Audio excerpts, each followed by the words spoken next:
Assalamualaikum warahmatullahi wabarakatuh. Selamat pagi pada hari ini iaitu hari Jumaat tepat 10 bulan Mei Sayun 2569. Hari ini kita mari tengok harga minyak, sakun lok, raka neman, mata tan lok duk di pokok dah.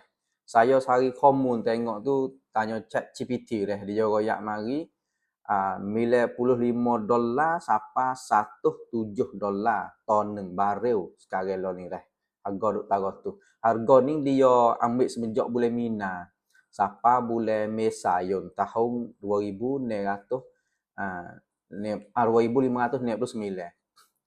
Lepas tu kita nak kira tengok kata jatuh lah atas pokok selik. Kalau kira teruik sia dah. Belum pada tu kita tengok sini dulu dah. 1 barel ni berapa lit? 1 barel dah tokap 159 lit. Kita kira situ. Makna kata kita kira duit klum-klum selalu dah. Pak royak mari tu $95 sampai $107. Kita kira jumlah penuh-penuh, kira kata $100 lu dah. 1 don. Tu, 1 don. Lepas tu duit dolar lah ni pokok. Saya tengok tu di hari ni lah. Mungkin masa depan tu duit dolar akan naik atau turun dah. Dia duit dolar ni dia tak tetap. Hari mana turun, hari mana naik. Setengah hari ni saya tengok tu $1 bersama dengan 32 kok. Duit sia. 32 baht. Ton 1 don dah. Tu dia. Lepas tu kita kira tengok 32 kok tu mari kun dengan harga minyak saat ni $1 ton barel. Dia lorak 32 kok mari kun $1. Boleh berapa iaitu 3,200 kok. Makna kata minyak $1, minyak 1 barel, 1 barel dah. Harga ruit sia duk di 3,200 kok. 3,200 kok. Lepas tu 1 barel atau $1 tu jumlah dia tu duk di 159 lit. 159 lit. Lepas tu kita mari hang tengok kata ya tu atau apa kok selik dah.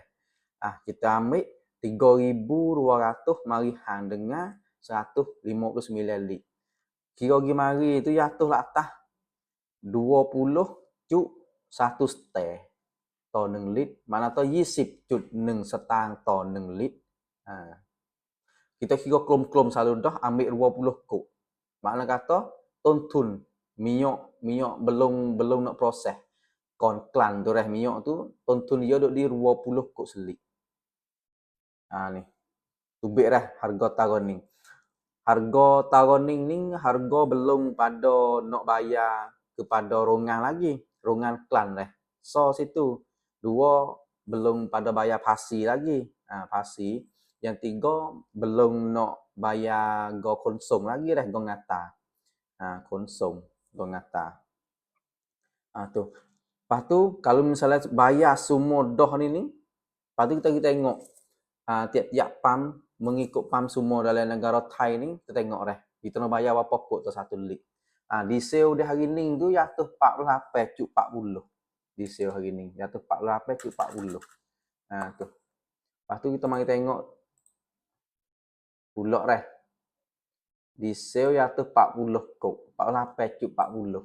Kalau bensin kau lo ni 43. Dengan tun 20 kok selik kat ni dah. Tu. Ini cara kira main-main dah. Apa ni atau kira lagu ni apa kita lari tak banyak lah. Ada lari juga. Dia tak ada pek 100% dah. Tak ada pek 100% lari lah sikit banyak tu. Tu. Tapi kalau kira dengan room tu paman ni agak ni lah. Tu. Lepas tu siapa dia ada cara kira back ana lagi boleh komen. Saya tahu dah. Saya pun buka luah untuk nak mengaji juga. Tu. Kalau rasa ada maklumat lain lagi tu, mari royak di saya boleh saya terima dah. Pak mana yang baik saya ambil mengikut.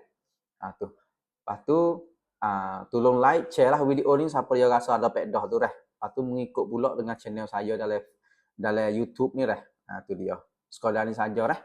Assalamualaikum warahmatullahi wabarakatuh.